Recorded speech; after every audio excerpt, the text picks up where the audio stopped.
Sicuramente l'introduzione dell'omicidio stradale è una delle prime norme che deve essere approvata e sicuramente vanno inasprite le pene contro quel tristissimo fenomeno che c'è nelle nostre città della pirateria stradale. Noi siamo alla ricerca ancora di un pirata della strada che la scorsa settimana ha investito sulle strisce una 72enne. Lo dobbiamo prendere per dare un segnale: chi sbaglia deve pagare.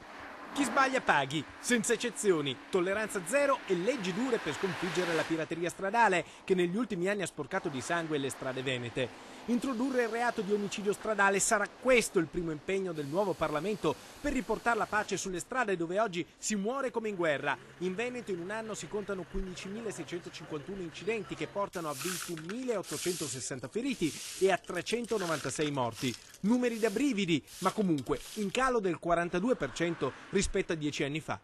Sicuramente ha contribuito a questo l'introduzione della patente a punti nel 2003, ha contribuito un'attività molto intensa delle polizie locali del Veneto che sono state in prima linea, ma soprattutto i controlli serali e notturni. Pensiamo nel weekend quanti erano i morti sulle nostre strade. Eppure non basta. L'Unione Europea aveva chiesto l'impegno ai paesi comunitari di calare gli incidenti letali del 50% in 10 anni. L'Italia non c'è riuscita e in Veneto la diminuzione dei decessi del 42% tra il 2001 e il 2010 è un buon risultato che però non è sufficiente. E poi, oltre ai morti, c'è il problema dei sopravvissuti, anche loro vittime, ma troppo spesso dimenticate.